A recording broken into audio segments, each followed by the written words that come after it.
Hey there, friends. You're listening to the third season of Rev'ing Up. We are intern ministers at the Community Church of New York. And on this show, we talk about the path of ministerial formation, Unitarian-Universalist style. On this season, inspired by the Riddle and Mystery curriculum written by Richard S. Kimball, we're exploring life's big questions. Where do we come from?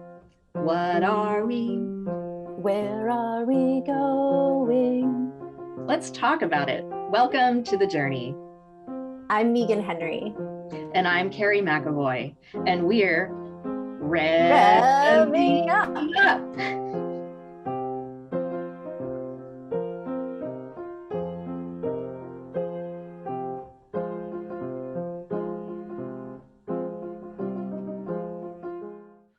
Hello, viewers and listeners and Rev'ing Up community. This is Carrie McAvoy, and I'm here with Meagan and our producer extraordinaire, Amy. We've been doing the Riddle and Mystery Tapestry of Faith curriculum, talking about life's big questions.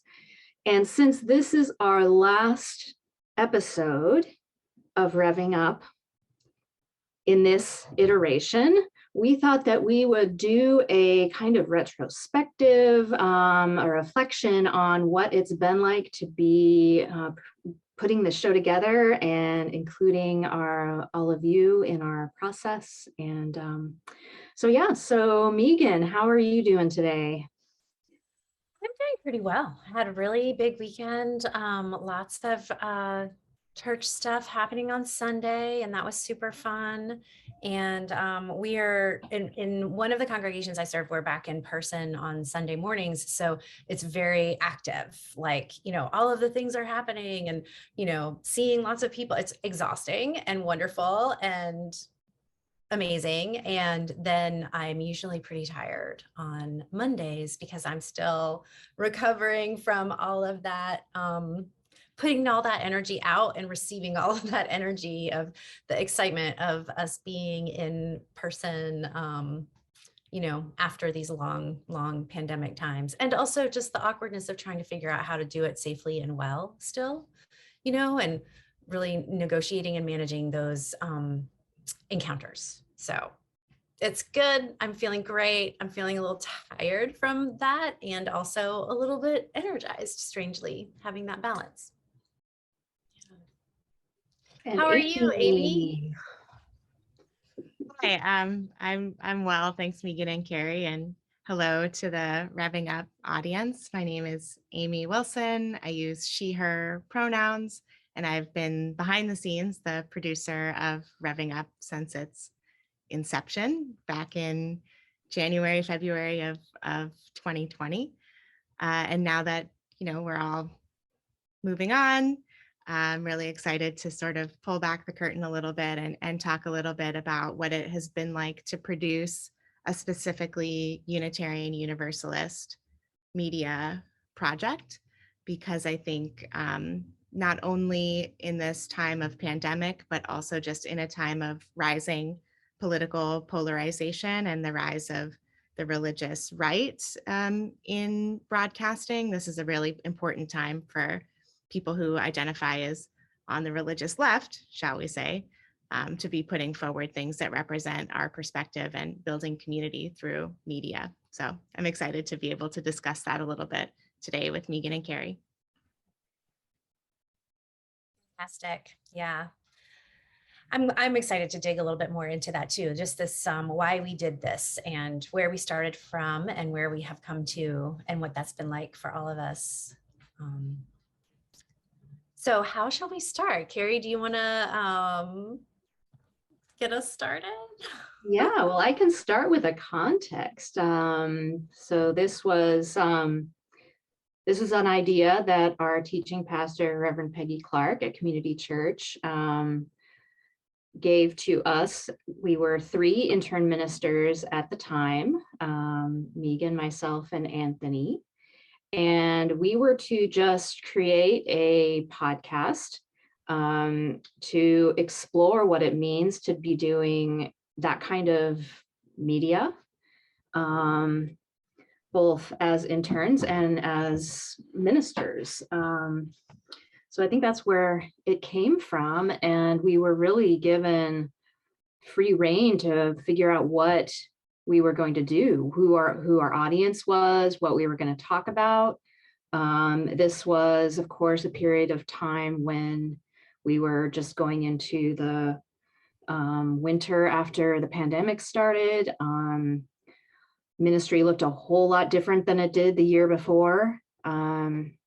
So there were a lot of questions like, what does this look like? How are we going to structure this and all of that? One thing I remember from that process is that it was highly collaborative, including perhaps some of the people who are now our listeners and viewers had an opportunity to give input, because you as the intern ministers had the wonderful idea to do a survey about what people might be interested in seeing from this type of show. So even from the very beginning, when we were thinking about content and audience and the title of the show and the subtitle of the show, we were not only soliciting feedback from each other, but also from the people who we thought could be a potential constituency for the show, which is one thing that I think distinguishes sort of our approach to broadcasting from another approach to broadcasting. We didn't have to think about being palatable to advertisers or reaching the maximum number of people. We were able to approach it with a sense of intentionality from the very beginning and have those values baked in from the start. Yeah, and I thought it was interesting because we did kind of narrow, sometimes we narrowed down to, well, we want to be speaking about and sharing this process and what it's like to be an intern minister in a liberal faith. And we thought, well, maybe only people who are doing ministerial internships will care about this or will want to listen to this. But then we were like, well, maybe just people who are interested in Unitarian Universalism are curious about it, or somebody who might be considering going into the ministry might listen to this podcast and get some insight into the kinds of things that intern ministers do, or what it's like to be in ministry from that kind of newbie perspective, with fresh eyes of like, whoa, this is what's happening, or the kinds of questions that we might bring up. And I felt like I love that you brought up how collaborative it was at the beginning, and this has been conceived of being collaborative. And we started the Facebook group and put questions there and asked people to, email us and engage with us. And we even did we did a couple of live events, one in person where, and then another one using this format where people could just ask us questions real time. And that was super fun. And I love that we had some sort of audience to reach out to from the beginning, or some like imagined audience, at least amongst other UU intern ministers, that we could ask them, what kinds of things do you want to hear us talk about? And the name survey was really fun too. Does anybody remember what any of the other name options were? Because I'm not remembering any of them now. I'm just so stuck on Rev'ing Up, which is a great name, I think. I love we're Rev'ing Up. Rev'ing Up. Yep. Yeah. I don't remember the rest of them. I was going to say, for anyone who doesn't know, oftentimes UU ministers, once they are ordained, they become called Rev, short for Reverend. So it's like Rev Peggy. So we say Reverend Peggy or Rev Peggy. So that's where we got the Rev'ing Up from. Yeah, they come in revs. Yep. Yeah, I think Rev'ing Up was the clear standout. We should look back and see what were the other options, but I think Rev'ing Up was the one that really caught people's attention because of that's my memory as well. Yeah. And people were curious to have us discuss things like ministerial presence. And we talked a lot about our clinical pastoral education and what kind of impact that made on us. And pandemic times, being a minister in pandemic times, meeting people that you only ever know through Zoom. Mhm, mhm.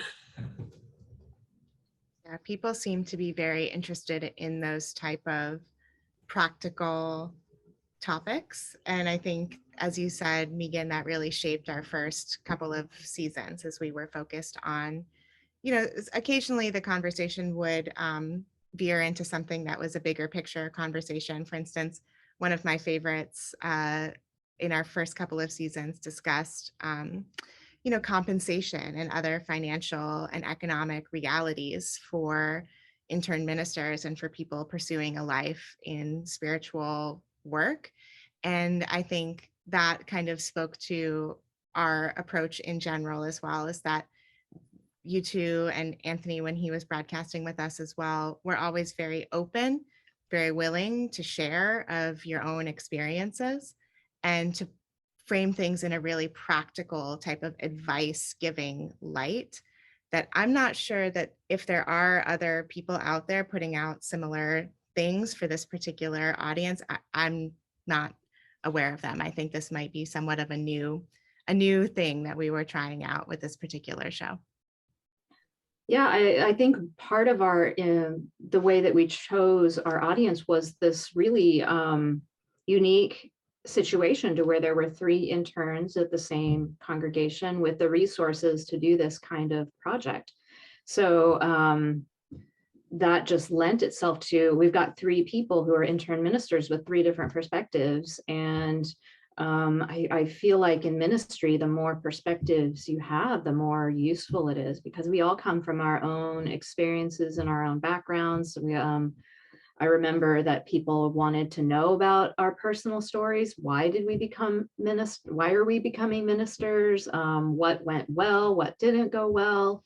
Being able to share that personal perspective and have 3 of us in the same environment, but with this rich history of experiences is really something that provided a rich opportunity to share with others.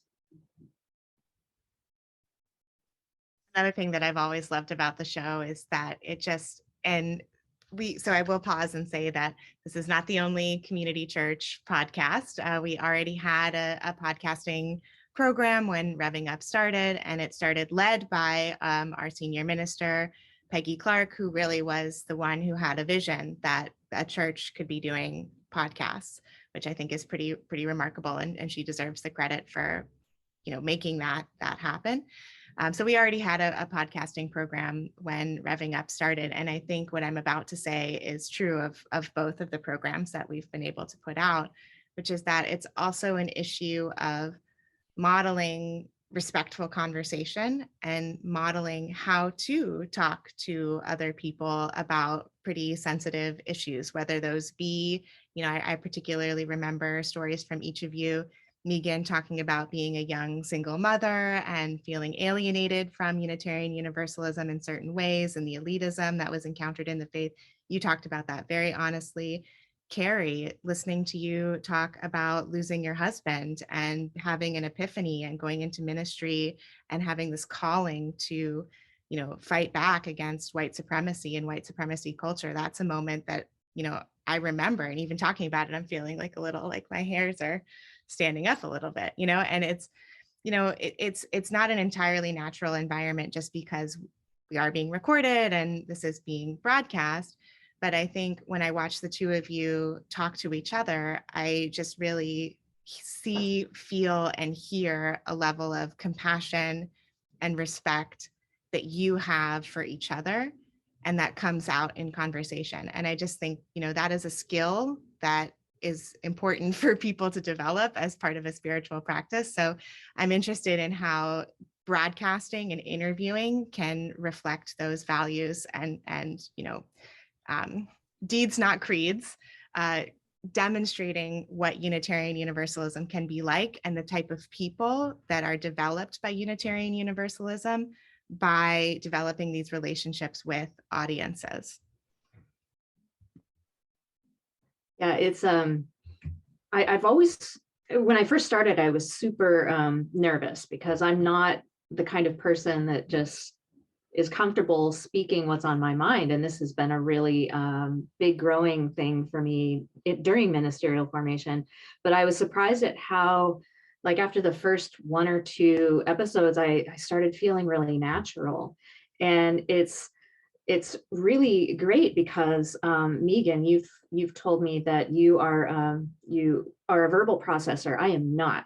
And so, but the way that we're able, from my perspective, to share the space and bring our own personalities in, knowing that we both respect each other, and it's just been a real gift to be able to create with you, Meagan, and with you, Amy. You bring in, Amy is always putting in these little zingers in the chat box to spark our conversation. And so while you don't know what's going on in the background, she has been critical to making this as nuanced and rainbowy as it is. So it's so true. Thank you. Yes. Yeah. Yeah, I do. It is interesting that Carrie and I process differently, and that we're having these conversations together and figuring out how to give one another enough space and have a conversation while it's also being recorded, and being aware that people are going to be listening to it. So, whereas I don't want to, my verbal processing, I feel like I'm needing to figure out how to condense what I'm saying, and I'm doing it in the moment, right? Like I'm talking and thinking, I need to cut this short, or how can I be more concise, or, so it's been really great practice. And I really appreciate and thank everyone who has had to listen to those verbal processings from me. And also that probably gives Carrie time to think. And Amy too. So there's like this kind of nice back and forth that happens that I really like and appreciate. And I think it's really interesting, Amy, that you brought up that is like having dialogue is that there is an opportunity to model what it is to have dialogue and to go back and forth and to have respectful conversations with one another at a time in our country and in our world where there's so little of that modeling that is actually happening. And I love that. I love to think that maybe we've done that too, which is great. Now, we haven't had a lot of disagreements or anything like that, but at the same time, it can be when we are not practiced at having conversations anymore, because so often people are communicating in snippets back and forth on social media, then we get, like anything, we need to practice it. We need to work that muscle. It's important to have conversations with other people. And if you feel awkward about doing it, just try anyway, because there's no way to get over that until you actually do it some. And that's also something that's somewhat unusual in the way that we've been able to approach Rev'ing Up and all of the community church broadcasting programs, is that they're not highly edited.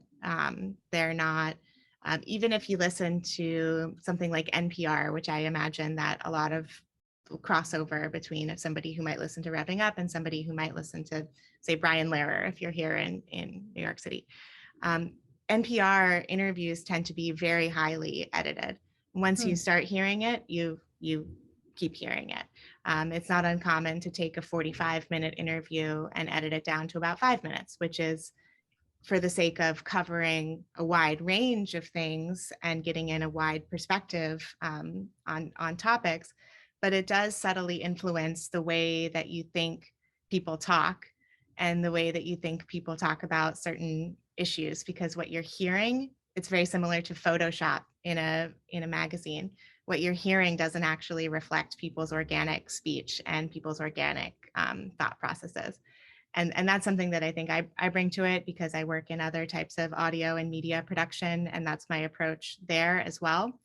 And for me, that started back in my early 20s when I was able to take a class at the University of Michigan called Feminist Practice of Oral History.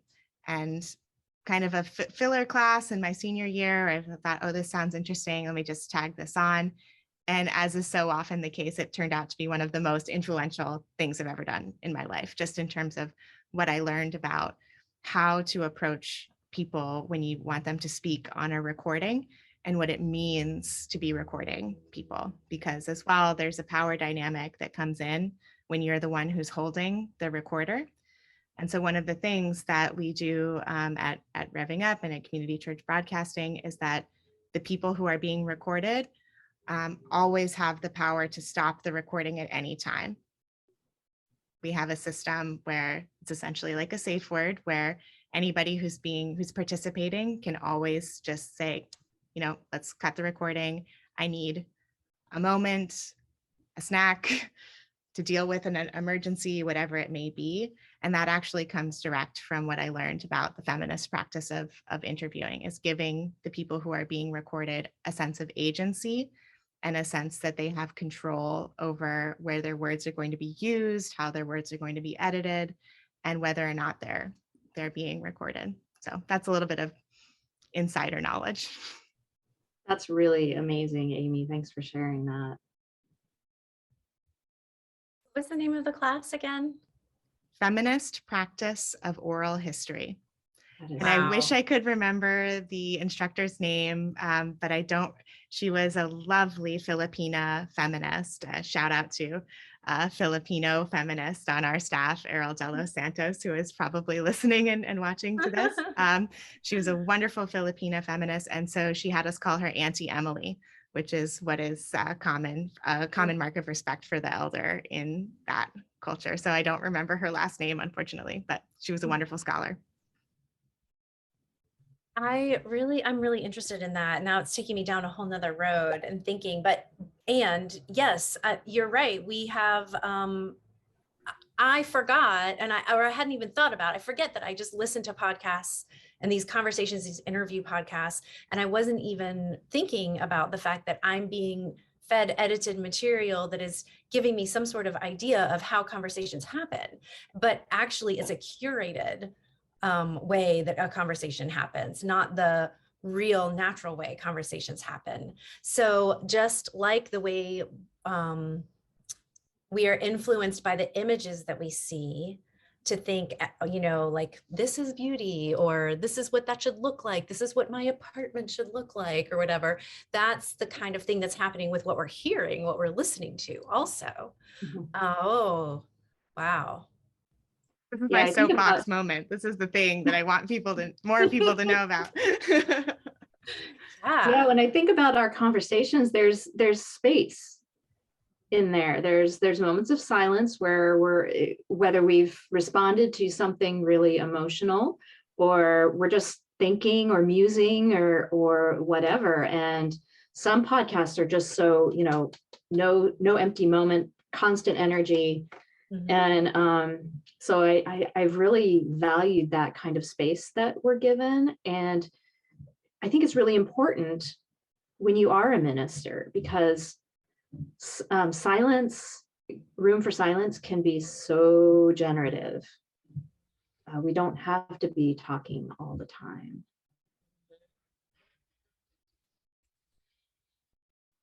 That reminds me of something that we were exposed to in my first semester at Meadville Lombard Theological School.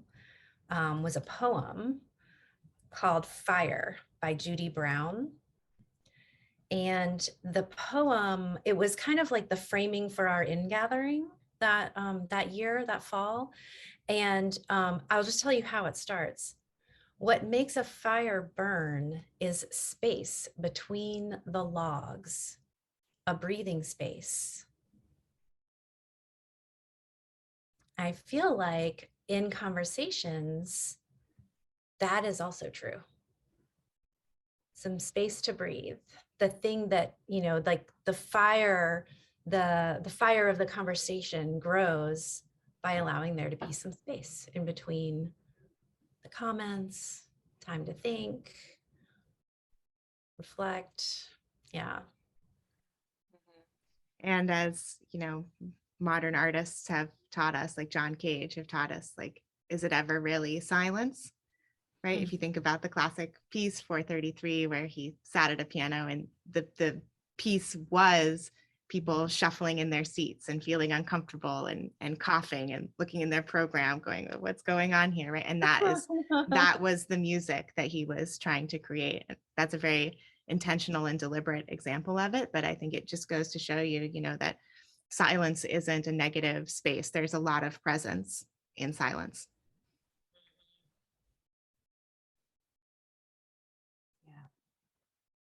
And Well, I think oh, sorry. See, just like that, this will be there. This will show up in the podcast. So I was just going to mention also the times when we accidentally step on one another when we're speaking, or when we are, kind of flustered, or, those kinds of things. And I will say that has been a progression, because at first I was so nervous and worried about trying to do everything so perfectly. And then as we relaxed into doing this and just having conversations and talking, it just became, like Carrie was saying, so much, I think it became more natural. I felt like it became more natural and less I put less pressure on myself and just kind of tried to be myself and have a conversation. And there was, I have a tiny little story about that from my past, which is that way back when, a long time ago, I was involved in a pirate radio station. And it was this like moment in time when the FCC had like opened up and unregulated certain parts of the airwaves or whatever. Like there was this fight back and forth with the FCC, and I don't remember all the ins and outs, but we in the town where I was living in Knoxville, Tennessee, we started a pirate radio station, and it was called KFAR, KFAR, Knoxville First Amendment Radio. It was great, really great. We had our own logo and we did fundraisers, the whole thing. And my friend, one of my friends and I had a show. It was called Black Eyed Susan and the Red Menace. And it was just the two of us, and I was Black Eyed Susan and he was the Red Menace. And we would just pick like topics from the news or like things that we were thinking about, and we would just have a conversation and record it and do it live. And that was our radio show. So funny, just us talking about this process reminded me that I have done that before a really long time ago. And I wasn't even really thinking about it in the same, in line with this, but that is something that, I think and it was the same kind of thing where, we'd be awkward, we'd have silences, we would change our mind about something mid-sentence, or, all of those things that we do in real life. And we don't have many examples of that in our lives. So thank you so much to both of you for just like helping make that happen, and for being so willing to do it, for all three of us doing it together, and all four of us when Anthony was with us. And yeah. Very cool. And definitely have to shout out the listeners and the people who have been just super supportive of the show from day one. And there's one name that we gotta just make sure is said in our last episode of Rev'ing Up in this configuration, which is, you want to try to do it together? Mm-hmm. All right. Okay. I'll count down. 3, 2, 1. Randy. Thank you, Randy. Thank you so much, Randy. Randy's just kind, thoughtful, positive comments have just been such a joy, on top of putting everything out there and just feeling so connected to Randy, even though I've never met you, Randy, but I feel like I've got a friend in you, and I hope you consider me in the same way, because I've just really appreciated your consistent engagement with the show. Absolutely. Thanks, Randy. And also thank you. Go ahead, Meagan. Same, you go. You're going to say it. And thank you to Community Church, the congregants, the staff, Reverend Peggy, for having this brainchild and giving us the opportunity to experiment and produce and put together this show. Thank you to our dear friend Virtus for coming in as a guest speaker, and for engaging with the podcast and with us over time as well. Really, really appreciate Vertus's contributions and engagement as also a fellow seminarian. Both Randy and Vertus are. So yeah, and hopefully this will, who knows what will happen. Maybe there will be future community church interns who will take over Revving Up and move it into the future, which would be really, really cool. I'd love to see that happen. I'll speak a little bit about sort of my hopes for this project writ large, and then maybe we can hear your two sort of next steps as a way to wrap up our series finale. It's crazy. But yeah, I mean, I really hope that Unitarian Universalist and other, liberal religious types of formations will really consider investing in media, whether that be podcasting, YouTube, community access, local TV stations, local radio stations, which still exist in a lot of towns around the country, even though that's definitely been on the decline. But they can be really powerful hubs, especially for local politics and activism and things like that. And particularly one hope that I'll share that I never got to make happen at community church, but I think would be wonderful would to see a show of some type that was led by Unitarian Universalist youth and teens. As a lifelong Unitarian Universalist myself, I really remember how seriously we took things like being given the opportunity to speak in front of the congregation or make publications that reflected what we were talking about and what we were thinking about. I remember how much that meant to me as a teen. And I think it's really powerful when you hand teens the microphone and tell them that they can speak about what's important to them. I know I'm preaching to the choir here with a literal director of religious education in the room, but I think Unitarian Universalist teens have a lot to say, and I would love to see them engage in this type of project with agency, supported and guided by adults, but definitely with their thoughts and their opinions at the forefront of what was being put out. Amen, for sure. So Meagan and Carrie, what are your hopes? What are your dreams, next steps? Meagan?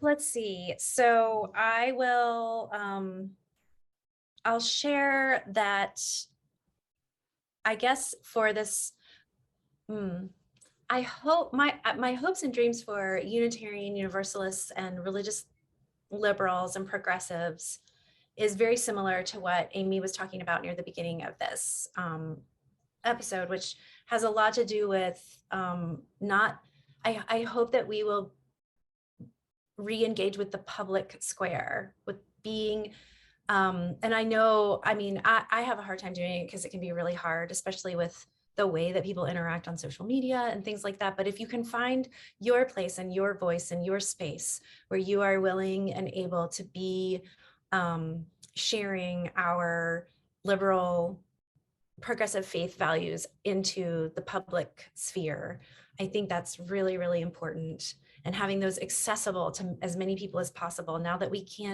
have so much more ability to do that in the world. And it makes me sad when I hear that people just never had heard of Unitarian Universalism. So that's why they never found us, or, I've been looking for this my whole life and never could find it. And I think that we have so many opportunities to create ways for people to learn about what we are doing and what we do have to offer, and that's a way that we can make the world a better place. So I really hope for that. And I also, my next steps are that I hope that I will graduate from seminary. I'm going to take a little extra time and I'm going to graduate next year. And I'm going to in front of the Ministerial Fellowship Committee at the end of September, this coming next September in the fall. And with some of my buds, we're all going to be going together. Yay. And then I hope that I pass through that process and am able to become fellowshipped preliminarily with the U Association of Ministers, and get ordained. And I want to continue doing the kind of ministry that I have been doing with families, with children, with youth. I started out as working with youth in particular, which is like high school age. And I still do a lot of that, and I plan to keep doing it. And who knows, I'll see where my ministry takes me. But I expect I'll be in Brooklyn next year.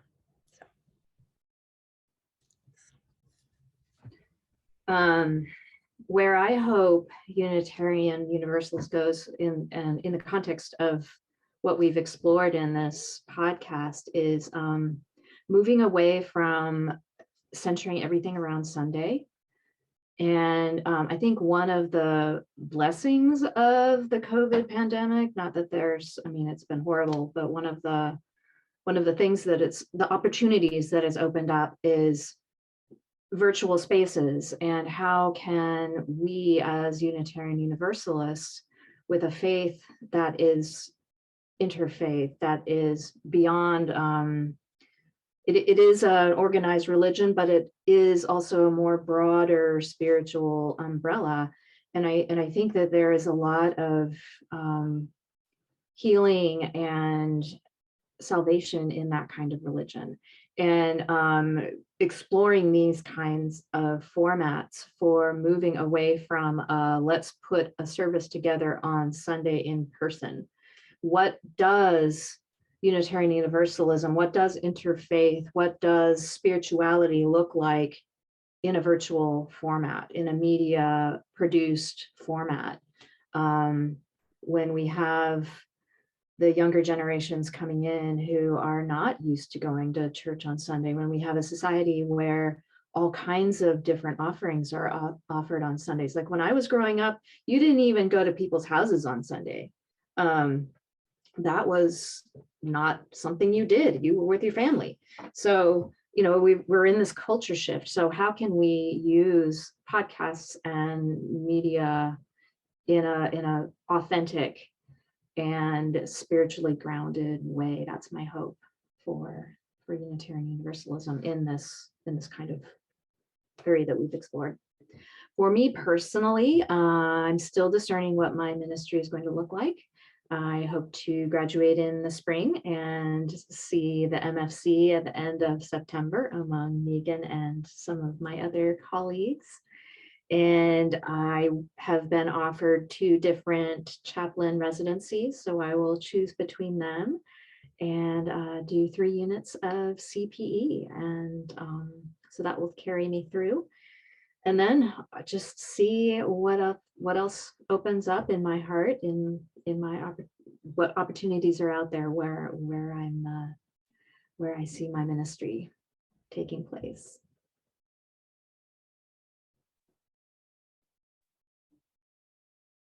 Wonderful.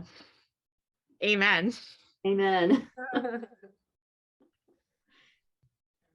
It's hard to say goodbye knowing that this is our last one. I think it's really just hitting me now that we're coming to the end of this conversation.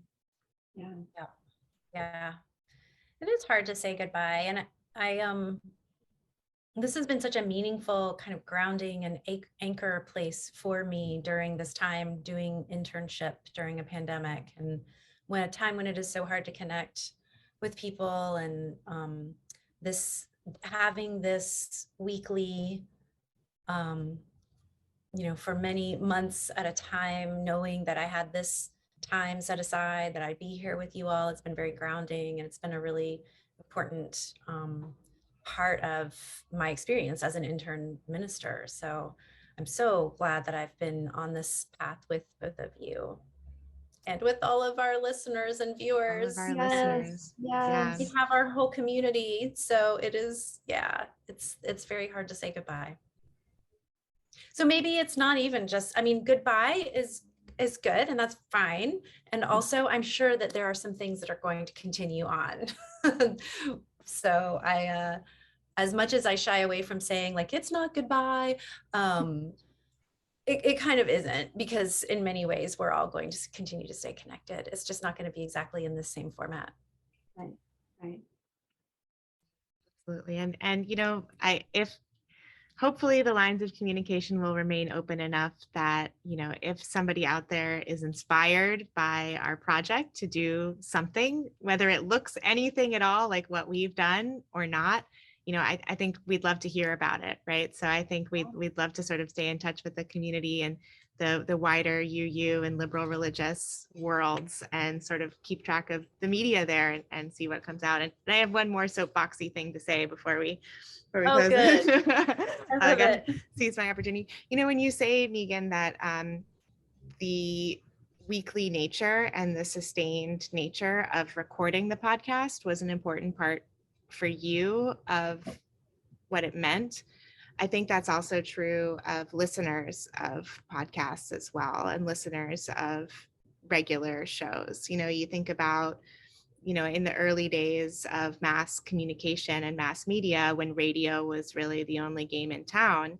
you had people gathering around the radio every week to listen to a favorite show or to hear a politician like Franklin Roosevelt address the country. And he was able to do so much good and build so much connection with the United States population at a time that was very difficult for many people, by being consistently there and reliable and putting out a message of hope and connecting with people in this mass communication form. So I think as well, if we're looking to, you know, our spiritual leaders, whether they be Unitarian-Universalists or, you know, other people who are aligned with us in certain key ways, you know, I'd also put that to them of there's something to be said about the more casual format of a weekly show that maybe doesn't feel, to Carrie's point, that doesn't feel like a sermon, but that still feels like a way of staying connected to somebody who you're looking to for guidance. I think that could be a really powerful thing to explore. Sure. Yeah, Absolutely. that's Absolutely. a great way to end. Thank you all. Thank you all. Yes, thanks everyone.